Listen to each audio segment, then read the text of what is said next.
الحمدللہ مکھے تو خوشی تھی سائیں شاہ صاحب ॿुधाए थो त इहो ॿियनि मेलनि जहिड़ो मेलो कोन्हे तुर्गो क़ुरान हदीस ऐं मौलूदी रात खानी थींदी आहे पर असां दरगाह हुन ई बुज़ुर्गनि सां कहिड़ी हालत कई आहे ओ मुंहिंजा दोस्त अज़ीज़ मुस्लमान भाउ अब असांखे ख़बर आहे शरीयत पाक जो मसइलो आहे कानून आहे रब पाक जी ज़ात बाबरकात जे बैत रबी खां सवा ॿी कंहिं शइ जो तवाफ़ न कबो आहे आओ या न आम तरह सां माण्हू छा चवंदा बाबा फलाणे साईं जो चवण आहे त साहो मुंझाए 7 चकर मुंहिंजे क़बर खे जेका माई हणी ते पुट थी हाणे 7 चकर क़बर बि ख़ैर जो 5.5-7 फुट हीअं डिगी आहे वरी थलो था मुरीद ठाहिनि खणी वॾो हाणे वरी उनखे 7 चकर केरु हणे पोइ ज़रूरु माई भॼे ईअं न सही ढोड़ पाए मुंहिंजा अदा दोस्त जी पोइ छा थी पवंदो न्याणी आहे कुंवारी आहे या जवान आहे या बालिग़ आहे जेका बि आहे जेका पुटड़ो वठण आई आहे ज़रूरु शादी शुदा हूंदी जंहिं महिल ईंदी त मुंहिंजा अदा मज़ार जे ॿाहिरां हाणे साह बि न खणे 7 चकर भॼ भॼा पोटी लथी पई आहे सॼियूं थी लथी पियूं आहिनि कांच मथे लॻी पई आहे खमीस मुंहिंजा अदा हेॾे होॾे थी वञे औलिया अल्लाह जे मज़ारा जो तक़दुस कोन्हे जो हुनजे ॿाहिरां भॼजे रोड जे मुंहिंजा प्यारा दोस्त अज़ीज़ शरीयत मुहम्मदी जे सख़्त ख़िलाफ़ आहे इहो शैतानी खेद आहे ख़िरेब आहे शरीयत मुहम्मदी में हलाल कोन्हे को अल्लाह जे वली इहा ॻाल्हि कान चई आहे तोखे शैतान ॿुधाए गुमराह ख़बरदार गैर शरई कम न कर चल न का क़बर ॾिसो चट चटा चट कहिड़े किताब लिखियो आहे मूंखे ॾेखारियो ॿुधायो कि शरीयत जी किताब में हुजे महबूबन करीम सल्लल्लाहु अलैहि वसल्लम जी ज़ात बाबरकात फरमाइनि था मज़ार खां परे थी बीहो मुंहुं तव्हां जो बैतुल्लाह ॾे न हुजे पुठी मुंहुं क़बर जे तरफ़ हुजे हथ सवा क़बर खां परे बीहो सेरां थी बीहो सरकार फरमाइनि था जगह नाहे त तव्हां सॼे पासे बीहो जगह नाहे त मथनि खां बीहो ओॾो जगह नाहे त खाॿे पासे बीहो जिथां सहूलत थिए क़बर खे बीहो परे थी बीहो सरकार फरमाइनि था जीअं साम्हूं माण्हूअ खे ॾिसबो आहे ऐं सामने माण्हूअ जे आॾो ॾिसण में आसानी थींदी आहे पर पुठीरो बि कब्ज़ फेराए ॾिसंदो आहे त हुन ॾिसण वारे खे तकलीफ़ थींदी आहे मुस्तफ़ा करीम फरमाइनि था तव्हां क़बर जे वेझा थी साम्हूं बीहो जे क़बर वारो तव्हांखे ॾिसे कंध फेराए तव्हांखे तकलीफ़ में हुनखे न विझो साम्हूं बीहो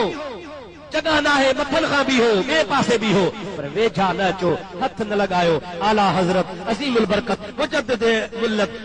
मौलाना शाह अहमद रज़ा ख़ान फाज़िल बरेलवी रहमतुल्लाह ताला अलैह जेको असां अहले सुन्नत जो मुजद्दिद ऐं पेशवा आलिम थींदा उन पंहिंजे किताबनि में हेॾियूं फतवाऊं लिखियूं आहिनि हज़रत अल्लामा मखदूम मोहम्मद हाशिम ठटवी तव्हांजे पारे जो आहे असांजे उत्तर जो हज़रत मौलाना अब्दुल गफूर हमायूनी रहमतुल्लाह अलैह वॾा वॾा जय्यद उलमा किराम आहिनि उन तमाम उलमा किराम जी मुतफ़क़ा फतवा है त कब्रुनि खे हथ लाइण कब्रुनि खे जुमियूं ॾियण कब्रुनि खे भाकुर पाइण रोजा अदा ये सभु बिदअत ऐं नाजाइज़ फेल आहिनि कब्रुनि खां परे थी बीहो अल्लाह अल्लाह कयो क़ुर पढ़ो ज़ियारत कयो ख़ुदा पाक दिल दिलालू मन वारो जे वलियनि जो वसीलो वठो जाइज़ तरीक़े सां ख़ुदा खां घुरो नाजाइज़ कम न कयो छल न कहे माईअ खे मुंहिंजा अदा मथे में सूर पए मां मारिया मूं साईं फलाणे जी झंड बासी छोरो खणी हल त झंड हली लायो हे उलमा जी जमात वेठी आहे आलमन खां तस्दीक करे सघो था मुंहिंजा सोना शरीयत जो कानून आहे त जेका शइ जिस्म ते आहे मौजूद आहे पाक आहे जिस्म खां जंहिं टाइम जुदा थी सा नापाक वार आहिनि जिस्म ते आहिनि पाक आहिनि पर जिस्म खां जुदा थियनि शरीयत जो कानून खे दफ़न कयो न तुंहिंजे हथनि में आहिनि पाक आहिनि न तो लाथा ये नापाक थी आहे जिस्म मां जेका शइ जुदा थी थिए उहा नापाक थी वञे या मकरूह थी वञे पई शरीयत जो कानून आहे ॿार ॼमे 6 ॾिहाड़ा गुज़ारियो 7 ॾिहाड़े झंड लाहियोसि उहे वार पेट वारा कूड़ियो उहे वार कूड़े उन्हनि खे तोड़ियो उन जेतिरी चांदी अल्लाह जे राह में ख़र्च कयो 7 ॾिहाड़े नालो रखो ख़ुदा तौफ़ीक़ ॾेव त 7 ॾिहाड़े अक़ीक़ो कयो सुन्नत मुअक्कद आहे जेकॾहिं तव्हां वटि ताक़त न आहे त मिड़े ख़ैर आहे पर 7 ॾींहं वार ज़रूरु लाहियोसि 7 ॾिहाड़े नालो ज़रूरु रखोसि ऐं असां वटि 3 वञनि 6 साल गुज़री वञनि जीअं जो छोरो ॼाओ झंड लाहिणी आहे साईंअ ते हाणे इहा तोवारी नापाक झंड साईंअ खे खपे उहा नापाक जी दरगाह ते लाह पीर वटि लाह قرآن چھون تو پڑھی خیرات چھون تو کری اللہ کے چھون تو یاد کری نفل چھون تو پڑھی یا جھنڈ جیکا شرع محمدی میں سب دے دہارے تو کے کونی ہوئی ان کا مطلب جی تو کے اجازت کا نہیں وہ ناپاک پیٹ وارا وار کھڑی پاک جگہ جتے اللہ دے انوار الہی جی بارش تھی رہی آ اتے تو چھا جے لا تو کھڑی اچی پو وری چھا چوندا سی ڈاڈو اڑو اگرو آ جيڪڏهن اسان سائيءَ جي جھنڊ نہ ڏي ته ڇورو چريو دي پو او مجاهد آيو ڪنهن حديث ۾ ڪونهي ڪنهن کتاب ۾ ڪونهي ڪنهن فقه جي مسئلے ۾ ڪونهي باقي مائن واري کتاب ۾ ضرور آهي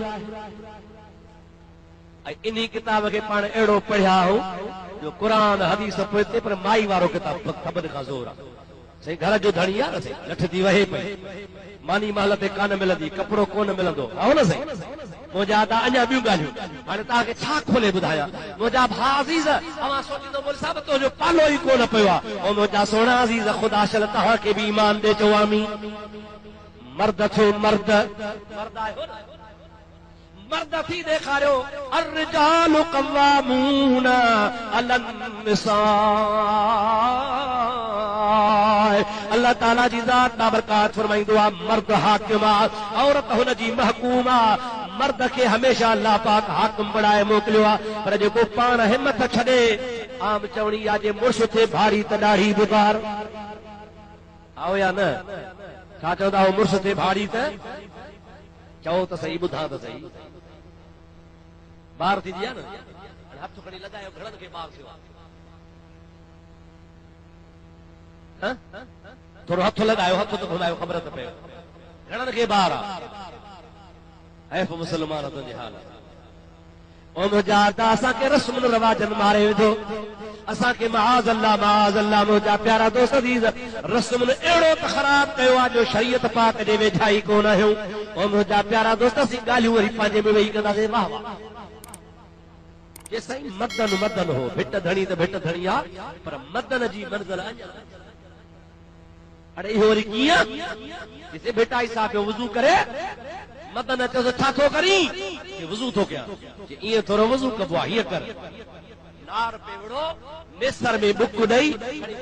پانی جھلئی ہتاں جو پانی پہ وجے تے پویا اوترو پانی پویا تو نکرے اندر یہ اوجار میں ہتاں عمار ہتاں تو نکرے تو رگو باہوں دھوتیوں ہتھ دھوتا صحیح مدن دی منزل متھے آ او مجاہدہ تو کے خیال تو کون آئے والا چھا چئی وے زبان ما کیڑا لفظ کڈی وے حضرت شاہ عبد اللطیف بٹائی گوٹ رحمت اللہ علیہ آل رسول مجھے محبوب محمد کریم جو بچڑو آ حبیبن کریمن صلی اللہ علیہ وسلم جو عاشق آ نبی پاک علیہ السلام جے ذات تابرکا جے شریعت جے بتا پیروی کرن وارو آ نمازی ہو عابد ہو زاہد ہو ذکر اللہ کرن وارو ہو ان کا ایکڑے کھولو کے تو متھے کیو آ یاد رکھ جائیں بھٹائی سے فرمائیندو آ ہر دم کن ہر نام دھون دہاڑی دھوتیا